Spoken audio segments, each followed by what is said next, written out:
Salut à tous et à toutes, c'est Seth, et aujourd'hui on se retrouve pour parler de l'épisode final de la série Obi-Wan Kenobi. Alors comme d'habitude, je vais méchamment spoiler, donc si vous n'avez pas vu l'épisode, je vous invite à revenir une fois que ce sera fait. Et je sais, je suis un peu en retard sur celui-là, mais bon, c'est la vie les amis. J'ai pas plus de justification à donner que ça en fait. Ce dernier épisode était à la fois très kiffant et horriblement frustrant. Frustrant car c'est plus ou moins ce que j'attendais de la série en fait. On a de l'émotion, des scènes de combat cool, du fanservice putaclic certes, mais fun. Bordel, c'était compliqué de faire aussi bien sur tous les épisodes. Ça, c'est vraiment un truc que je reproche aux séries Disney+. Déjà qu'on a que 6 épisodes, si seulement les 2 derniers sont bons, c'est relou. Bon, je chipote un peu, parce qu'en soi, les 2 premiers étaient pas mal. En plus, là, on a enfin un épisode d'une longueur convenable. Ça fait plaisir. Et d'entrée de jeu, on a la navette de survivants qui fuit l'Empire. Et force est de constater que même dans l'espace, l'Empire ne s'est pas visé. C'est absolument fascinant.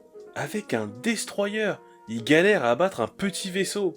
D'ailleurs, je sais pas à quelle vitesse ils vont parce que les destroyers les a rattrapés super vite, non? Le vaisseau de rebelle a décollé juste avant le combat Reva versus Vador. Déjà le temps qu'il lui botte le cul, puis le temps de retourner au vaisseau, ils auraient dû avoir une avance de folie. Et encore une fois, Obi-Wan décide de se sacrifier pour détourner l'intention de Vador. C'est déjà la 3e ou la 4e fois dans la série qu'il fait le coup du « partez devant, je vais les retenir ». Je n'arrive pas à savoir si c'est vraiment un trait de caractère d'Obi-Wan ou simplement une faiblesse scénaristique. Et j'ai vraiment trouvé intéressant de mettre en confrontation l'obstination de Vador pour son ancien maître et la réflexion du Grand Inquisiteur. Car Vador leur ordonne de poursuivre Obi-Wan et prend ensuite son vaisseau personnel pour le rejoindre sur la planète.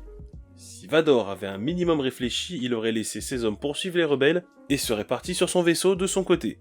Mais ça montre à quel point il est obsédé par Obi-Wan en cet instant. Le combat Obi-Wan-Vador était tout simplement génial. Déjà le fait qu'Obi-Wan reprenne sa pose comme dans la prélogie était un clin d'œil sympa, mais aussi une façon de montrer qu'il n'est vraiment plus le même que lors de leur précédente rencontre. Il est proche de redevenir le général Kenobi, mais pas totalement. Dans la première partie du combat, on sent clairement que Vador domine. Et c'est normal. C'est un monstre de puissance avec une maîtrise terrifiante de la force. Obi-Wan peine à faire tomber un rocher qu'il bloque et repousse d'un simple mouvement de main.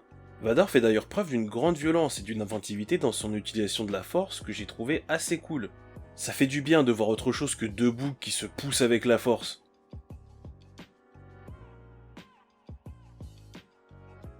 Le passage d'Obi-Wan qui reprend du poil de la bête après des flashbacks de Leia est un poil too much et cliché, mais bon, allez, pourquoi pas. Par contre, et arrêtez-moi si je dis une connerie, il ne me semblait pas qu'Obi-Wan était aussi puissant. Du coup, des rochers qui volent étaient quand même cool. Mais dans mes souvenirs, il n'était pas aussi puissant que ça, Obi-Wan, parce qu'il y a quand même beaucoup de rochers. Mais ma partie favorite de l'épisode restera le duel qui suit l'entaille dans le casque de Vador. Je pense même pouvoir dire que c'est ma scène favorite dans toute la série. C'est pas compliqué, tu vas me dire. Alors, je vais spoiler un passage de Star Wars Rebels, donc je vous invite à vous rendre au timecode qui s'affiche à l'écran pour l'éviter. J'ai vu pas mal de gens dire qu'Obi-Wan avait détruit le côté gauche, et Ahsoka le côté droit du masque dans Rebelle. Que ces deux personnes qui aimaient profondément Anakin n'avaient réussi qu'à fendre un peu la coquille, et que seul Luke, sa propre chair, avait réussi à le retirer entièrement, donc le seul à avoir pu ramener Anakin à la raison. Je ne sais pas du tout si c'est l'idée derrière la réalisation, ou juste un délire de fan, mais la théorie est sympa, elle donne une lecture très symbolique de la scène, pas forcément indispensable, certes, mais sympathique. La scène est extrêmement triste. Voir le visage sous le masque, défiguré par les flammes et des années de souffrance, était intense. Et la réaction d'Obi-Wan l'est d'autant plus. Je suis vraiment content qu'ils aient repris Hayden Christensen et lui aient donné la chance de tourner cette scène. Le mélange entre la voix robotique de Vador, doublée par James Earl Jones, sa voix dans la trilogie originale, et celle de Anakin, jouée par Hayden Christensen, était bien pensé et illustrait parfaitement cette dualité du personnage. Le jeu de lumière oscillant entre la lueur rouge et la lueur bleue de leurs sabres respectifs sur leur visage était pas mal non plus. Le visage de Anakin est d'abord dans le bleu, puis dans un rouge sang lorsqu'il lui annonce qu'il va le détruire. La haine d'Anakin envers son ancien maître est probablement très élevée en cet instant. C'est triste de voir Obi-Wan demander pardon à son ami, mais c'est aussi la première fois qu'il peut sortir ce qu'il a sur le cœur depuis 10 ans. Ça, plus le fait que Vador lui dise que ce n'est pas lui qui a tué Anakin, lui offre ainsi une thérapie dont il avait bien besoin.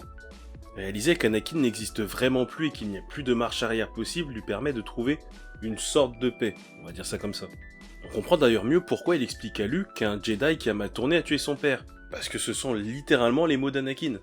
Par contre, je comprends qu'il fallait le laisser en vie pour la trilogie, mais vous auriez pu faire mieux pour le coup. C'est une décision dure pour Obi-Wan, certes, mais il aurait déjà dû abattre Vador. Ce mec est une trop grosse menace pour être laissé comme ça dans la nature. Et il a déjà causé beaucoup trop de problèmes.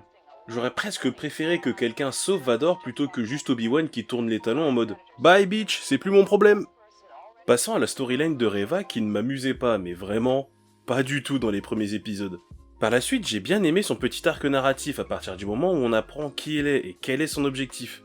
J'ai trouvé intéressant d'avoir un personnage auparavant bon qui décide de se venger par tous les moyens possibles. J'adore ce genre de personnage. Bon, le suspense était foireux parce qu'on savait que Luke n'allait pas mourir. Pareil pour Owen, pareil pour sa femme, ils sont dans la trilogie de base. Mais malgré tout, et contrairement à beaucoup de gens j'ai l'impression, l'histoire de Reva m'a touché. Se perdre dans la haine et la vengeance à tel point que tu en deviens le monstre que tu détestes. Tragique. Arrive la fin de l'épisode avec le fameux « Hello there » que tout le monde attendait. Certains se sont même plaints que cela aurait dû arriver plus tôt. Non! Ce même représente l'insolence du général Kenobi, ce qu'il ne redevient qu'après avoir fait la paix avec le sort d'Anakin. Ça n'aurait eu strictement aucun sens de le mettre plus tôt dans l'aventure. Mais ils étaient obligés de le mettre à un moment ou à un autre, c'est un des mêmes Star Wars les plus connus. Et on a enfin le retour de Liam Neeson dans le rôle de Qui-Gon, fantôme de force et ancien maître d'Obi-Wan. En vrai, j'ai pas grand chose à dire de plus sur son apparition, à part que c'est cool, même si on aurait pu le voir plus tôt. Mais la petite explication disant que ce n'est pas qu'il n'était pas là, c'est qu'Obi-Wan n'était pas prêt à le voir, est plutôt bien vue. Pour finir, je dirais que cette saison était extrêmement inégale. La série souffre de ce que je vais appeler le syndrome Disney, car c'est quelque chose qu'on retrouve dans énormément de séries Disney+. J'ai l'impression qu'il pourrait faire tellement de trucs, mais il se contente d'effleurer les idées à chaque fois. Le scénario ne casse pas trois pattes à un canard et se paie quand même le luxe d'être bancal. Il y a pas mal de trucs incohérents et chelous, je pense notamment à la scène de l'évasion dans l'épisode 4. Je ne dirais pas que j'ai passé un mauvais moment devant la série, parce qu'elle restait quand même divertissante. Mais merde quoi! C'est lourd à la longue de regarder des séries qui ne te font kiffer qu'à moitié. Enfin, merci d'avoir suivi cette vidéo, n'hésitez pas à me dire en commentaire ce que vous avez pensé de ce dernier épisode, de la série en général.